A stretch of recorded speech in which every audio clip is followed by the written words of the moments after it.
Hi, everyone. Welcome to Get a Word In with me, your host, Josh Wagner, where we'll be connecting with different friends from different locations and vocations, discussing yesterday, today, and tomorrow.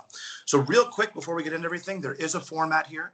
We're looking to get everything done in 19 minutes. We have different segments. We'll be going through step by step. So with no further ado, a couple rules, but really not many. We're going to start to see who can get a word in with me. And today, the table is set for 3. I am so lucky today because this is my dinner table introduction. I am with 2 of my favorite, most lovely people who've been married for 15 years, known each other for 18. 2 Brits who have decided to cross the pond and call the United States their home. And today, coming to us from Brooklyn, represents. Yeah, that's right. We have Louisa Brown, artist, writer, producer, and fun fact, likes to create every bite on her plate to absolute perfection.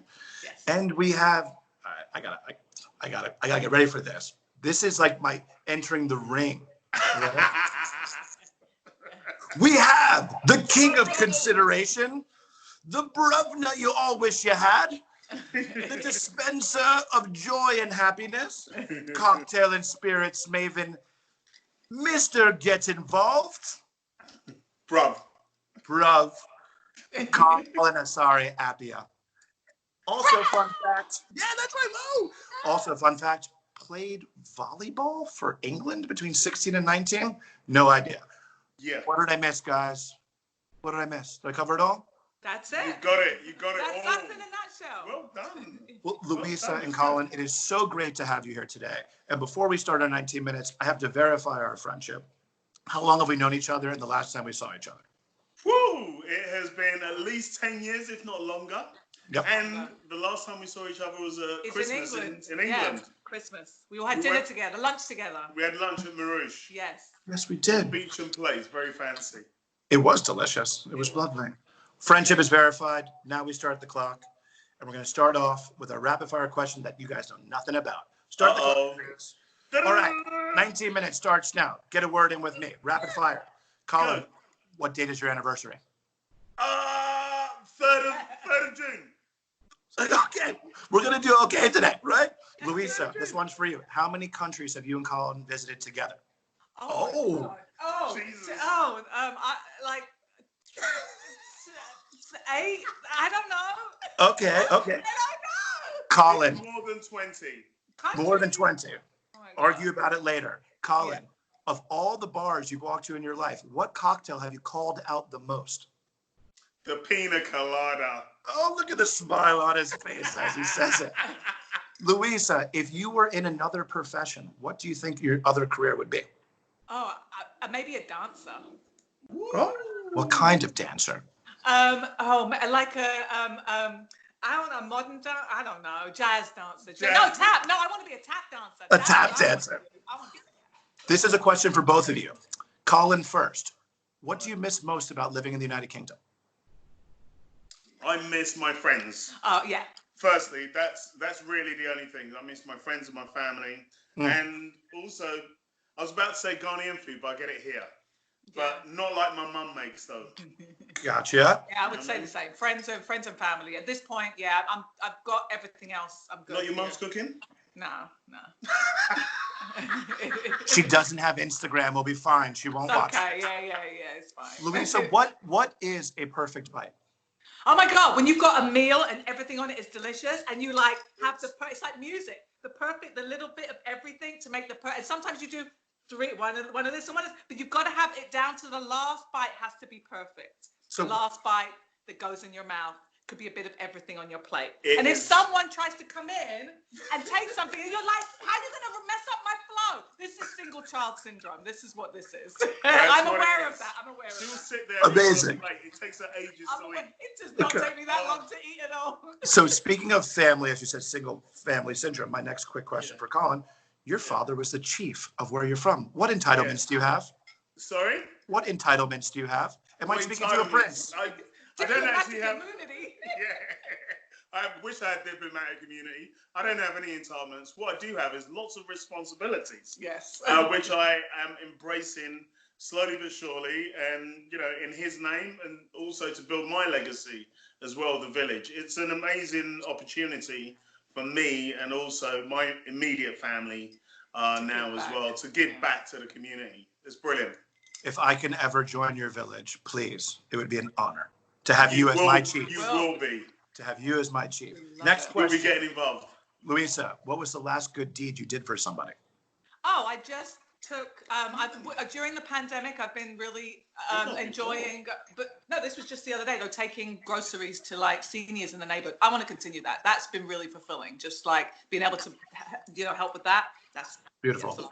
Oh, Pamela, but I have a friend at the homeless shelter around the corner. So I've made friends with the lady there. So I gave her dinner on Sunday. Yeah, that was the last thing, actually. I gave her a package of like snacks and stuff that she could, use, and anything I could find that would be useful to her. And then a little bit of money as well. But that was the last thing. Yeah. That's beautiful. Colin, what was your last regret? My last regret was that I didn't go back to Ghana when my mum told me about my dad passing. That was my last real big regret. I wish I'd gone back and not listened to her, but hey, such is life. It happens, right? Thank you for sharing. So now, as you speak of location, we'll move into our next segment, which is about location, because you're saying to go back to Ghana. One of the things here I really want to discuss is seeing what's outside your window. So this part of the talk, location. Where are you? Explain it to me. Your home, your situation. Where are you currently right now? We're in Ocean Hill, Brooklyn. So we're like by Broadway Junction, kind of bordering Bed-Stuy, Crown Heights, Brownsville, and Cypress Hill. We're the last block of Bed-Stuy. We're literally the last block of Bed-Stuy, but we're really like East New York. Our neighborhood is it's a lot of families, but we do have a lot of homeless shelters as well in the area. Yeah. So we've got this women's shelter around the corner. What's been interesting, I've been like, now that we're all on lockdown, you always see the same people around, but I'm like, there's more people that you're like, you give your head nod to, like, how you doing? You're all right, But it's a lot of families in the neighborhood. Head nod. Yeah, and a lot of it's a head. It's a both. And also, our block must be the shortest block known to Brooklyn. It is under 100 yards. Oh, wow. And two-way street. It's a two-way street, so it's always busy. There is nowhere to park on our street ever. And one of our pet peeves is one of our neighbours has a garage that has a no parking. A double garage, two garage, right? Yeah, and you can't park outside there because he has a no parking sign. But guess what? He parks 2 cars on the block. Big one, yeah. Totally inconsiderate. Not very considerate, mate. Like, when you can park on there, park outside your gate. No, you're non-parking. No one can park there. Oh, I'm scared my car will stop and won't be able to move. Unbelievable. You guys have no idea how much I am curtailing my effort to speak with an English accent right now. I really want to do it. What you doing, bro? You're taking up 2 spots, are you? Oh, no, I can't do it. So tell me, what is obviously New York is the epicenter of everything right now. And, what is something in your block that I have no idea that's happening in your neighborhood? So when I think of Brooklyn and I know your home, you got a stoop. Like, is there stoop living? Are people sitting on the front of their homes? Like, what is happening in your area that I'd have no clue about without talking to you?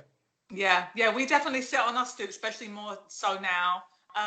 We have a community garden around the corner. It's a lot of community, there's a lot of things behind the scenes. I feel like people trying to do stuff with the community. I've gotten to know people a lot more lately. We have like a online group. We have an online group that we're all part of. We've got to know our neighbours a lot more in these times than we've ever done before. People they sit on their stoop, they get in their cars, they take their conference calls in their cars, which is kind of genius. Yeah. You're not getting a lot of people walking around. And if you do get a lot of people walking around, they're definitely practicing social solidarity and they're wearing masks. I will say that's not true. Exactly. Okay, there we go. The bodega around the corner, where all the kids hang out, there's maybe 1 mask between all of them, 10 people standing. And they're sharing it. Interesting. Interesting. So was there a moment that you guys decided we're staying in the city, we're not fleeing? Yeah, there was actually. Yeah. There was. It was like, earlier it was like, it's just like it was never a thing we're going to flee, because I'm like, no matter what, it's going to get bad. I don't want to not be at home. I don't want to be stuck somewhere else. I don't care how nice or whatever. I want to be at home, and we can do what we can from here, you know? And we're told that the true test of a New Yorker is you don't leave New York when the going gets tough. Okay, one thing I do know about New York is obviously the media plays things the way they want to play it, but everyone I speak in New York, I see desolate photos. It's a little bit different when you get to workout areas, isn't it? Like if you want to, like if you want to take a walk or a run, like there are places that are pretty congested, yeah.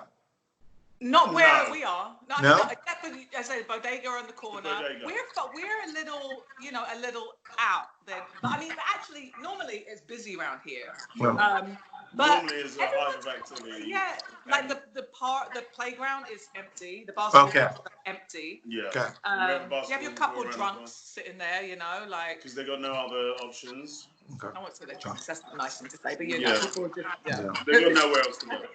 Okay, so New York, you're staying through and through, and God bless New York City right now. Obviously, home of my birth and where you guys are living and everything. Yeah, New York strong. Even though our oldest son, Jonah, he made a call about 3 weeks ago that he was going to go upstate to Troy to go and stay at his friend's house with no consideration for us. But it happens. Or how he's getting back, but there we go. I mean, probably the best decision though, because he's up there and not in Brooklyn and not like with that teen energy wanting to get out. So we're good. So speaking of locations, next part would be if you weren't there right now, if this wasn't happening in life, where would you be? Sans coronavirus right now. Well, I'm supposed to be in Belize filming, so that's where I would be going to. I'd be getting ready to go to Belize to film this pilot that we got money to film, but now it's on hold. It's called Native Sisters. It's a docuseries about two Native American, they're Navajo sisters traveling to different communities, meeting badass women from different indigenous communities, and it's a little short form travel show that we're getting ready to film, but we can't film yet. And I would be right here. You would be right here. But how many different cities would you have traveled to in the past month? Yeah, you're right. Actually, within the last 3 weeks, I'd have been in 5 different cities. So home between both of you would have been a trip to Belize, 5 different cities, and managing differently. Okay. Yeah. By the way, fun fact: Belize is the only country in Central America whose first language is English. So it would have been easy. I know. Yes. I can't Thanks to the Brits many years ago. Okay, next segment, we're going to go into yesterday, today, and beyond. So really taking subject matters with your expertise and everything that you guys have been doing professionally with your lives, looking at a subject and saying, where were we a year plus ago? Where are we today? And where are we going in the future? And Louisa, I'd like to start with you. When I say the word creativity, what does it mean to you from yesterday, today, and beyond? I mean, yesterday it was way more hands-on. We were like, I was making so many plans to film, and you have to be on set with a lot of people, and so there's a lot of that. I mean, I also write at home, so there's a lot of solitude also. So this is normal to me. But then, so now it's a lot more of that. It's a lot more of being at home and being creative with like, okay, what writing projects, what things can I do now? How can I transfer stuff? Now I'm not out in the field, and moving forward. I don't know how this. I'm looking forward to being out there again, but I think there's going to be smaller production crews. Maybe I think people are going to think of ways they can do things remotely a little bit more. I don't know. It's very weird. And that's an okay answer. Not knowing is fine, right? Because there's a lot of things we don't know coming in the future.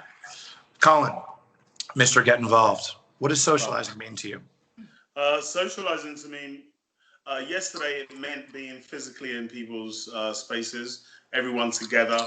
And now, I mean, today, there's a lot of online connection. Everything's online, everything's digital, everything's virtual. I think moving forward, there's going to be a big incorporation of both. There's going to be a definite movement towards a lot more technological advancement in how we communicate as people.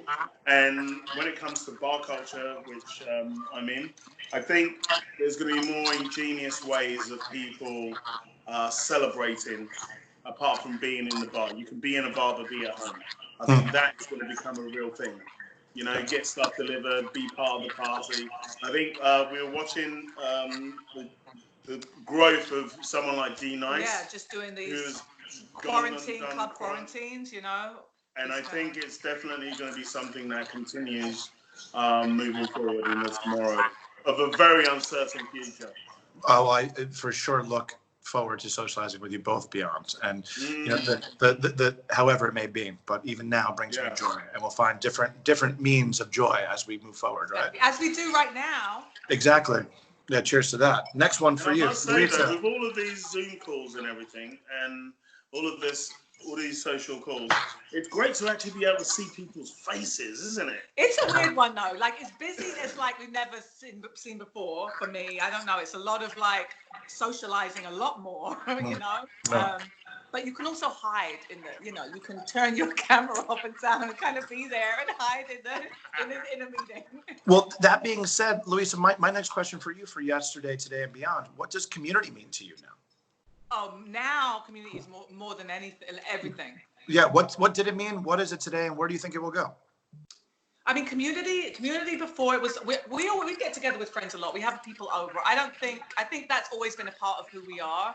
I probably will try to be in touch and touch base with people more, because there's definitely like, and it's hard to be in touch with everybody, but I think I want to be in touch with community that I don't know, but I know you're part of my community. Like those people, like that for me, that these deliveries to people that I don't know that are in my community that I can help, that kind of thing. I 100% want to continue that.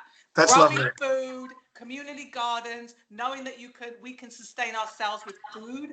That is. So basically, seeing different layers of your life you didn't acknowledge before. For sure. Yeah. That's really taking beautiful. things for granted. Yeah. Yeah.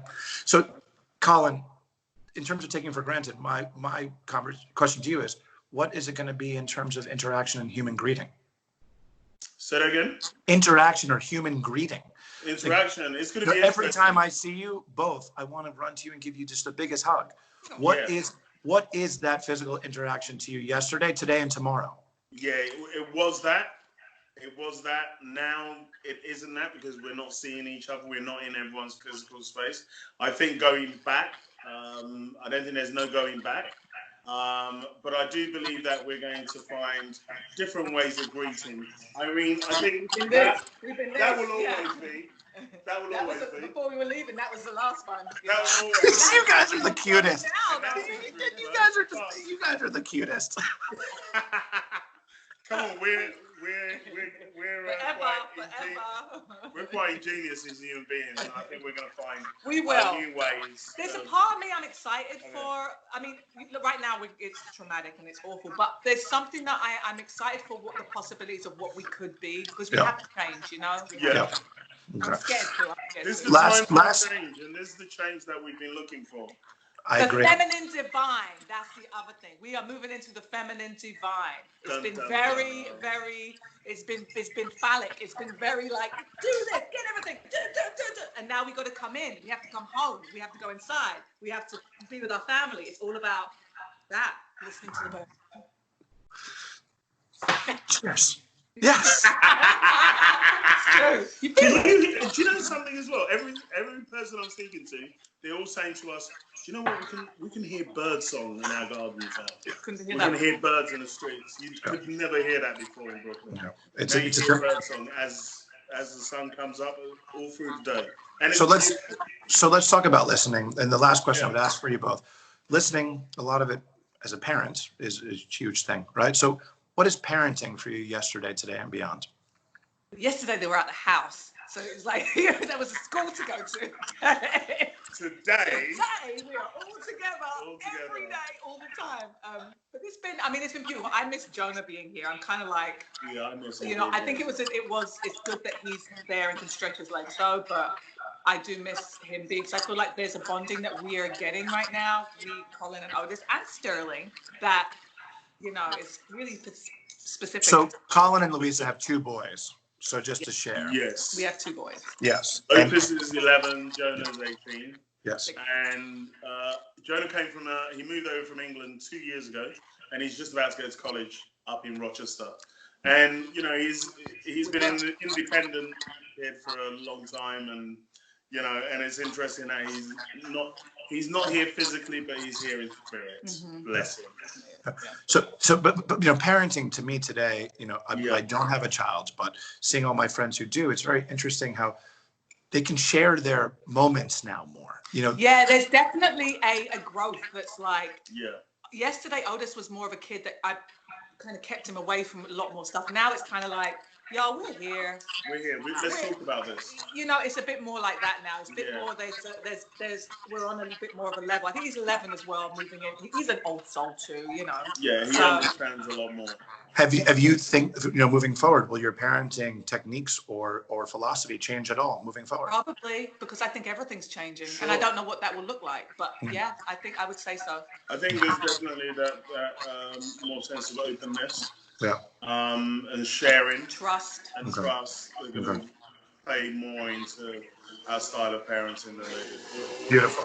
All right, we got to keep moving along because we are almost at the end of time, but we can go a little bit over because we got 2 guests today. And you know what? Yay! There are no rules. We make them up. So who cares? We make the rules up. Yes. Next segment, I like to call Good Riddance, Give Me Some More, and Liar, Liar, Pants on Fire. We're going to start each of you good riddance, something that is bothering you that you don't want to hear anymore, or something in your life that you've just cut out because of this situation and you're going to leave out forever. What is your good riddance? Okay, mine isn't really a personal good riddance personally to me. It's just more of like, can we say good riddance to the archaic way of like, with social services and how we treat like healthcare for people and like that. This stuff really bothers me. Just like how and unemployment. Why are you making people call up to do this? Now you realize you don't have to do that. Let's get away with it. Like you're not doing it. We can't go back to stuff. So all that's the kind of stuff. Yeah. It's not personal. Good riddance, misbehavior, mistreatment of those who deserve much more. Yes, just like good riddance with that, man. We can't afford to do that. It's public Good health. riddance. Good riddance. Colin? No, I totally agree. That as well. I'm all about it. Let's simplify things. Let's simplify systems, especially. I think in these times more than ever, is now an opportunity for us to build a social net for people. Yeah. You know, and because we can't just carry on the way that we have done. And cheers to that. Personally, and like community, like, sure. Like anytime thinking of just me, it's not about just me. Yeah. You know, it kind of goes hand in hand with that. It's not just about me. Cheers to that. You know? So good riddance to that old way of thinking. Give me some more. Either a guilty pleasure you do often now, or some new habit that you've created that you want to hold on to going forward. Give me some more. Have you people had enough? Give me some more. And more cuddles. Oh, yes, more cuddles is right. Give me some more. I'm smoking a lot more weed. I mean, I do smoke weed anyway, but a lot more. It's all good. Again, I'm running out, like, honestly. Give me some more. Done. Give me some And more. now let's go to liar, liar, pants on fire. There's a lot of people saying they're doing things. Bullshit. I'm reading a lot. Yeah. Last 3 books you read. Go. Right? No, The 7 Habits of Very Efficient People. Just one by Steve Caldwell. So admit it. Admit it here. Liar, liar, pants on fire. What are you guys pretending to do? Working out all the time. Yes. All the time. Every day. Being up when I'm sleeping. That's probably. I was so busy. I was running all these errands. Right. Okay. I must say though, I'm really busy sitting still, which is insane. Which is all of our lives, which is a new thing. Okay. Well, I will never be lying when I say I love seeing you both and value and cherish your words and perspectives. And that's why we like to close this segment as we're at 21 and change minutes, a little bit over, which is fine, right? Yeah. Because who cares? I would like to ask you to get your word in. What would each of your final word to push out to the world be of how you feel right now, what you would like to share and impart on people individually? So get your word in. Tell me how you like to close out. Go, Lou. You go. No, ladies first. I would really say it's community is everything. It's the community we know, the community we don't know. Just we are all connected, and we have to remember that. From over the seas to down the street, we are all connected, and we've got to keep looking at things that way. Beautiful. I like Get, that. get your word in, bruv. My word is always, and it always will be, get involved, bro. And for me, now's an amazing and ideal time to get creative and connect. I think for me, Beautiful. those are the two things that I will definitely take out of this, because now's an opportunity for us to all try different things and connect in a completely different way. There are people that I haven't spoken to in a really long time who I've appreciated dearly, and they've been a big part of my life. And I'm connecting and reconnecting with them, and they're reconnecting with me. So if I'm doing that, everybody else must be doing that. Well, incredibly well said on both of your behalves. And getting involved with you is something I will sign up every single time that is ever an option. I love and respect you both, and I look forward to following your leadership in your fields and your influence, because you just spread love and happiness. And I will get involved with both of you anywhere, anytime, virtual and hopefully in person soon. I love you, and thank you Love for you, my getting friend. a word in with me. Be strong, be We got safe. a word in. And yeah, good riddance. Give me some more. I love you. Get involved. Get a word in with Colin Louisa. Thank you so much. Bye. Love you, my friend. Bye-bye.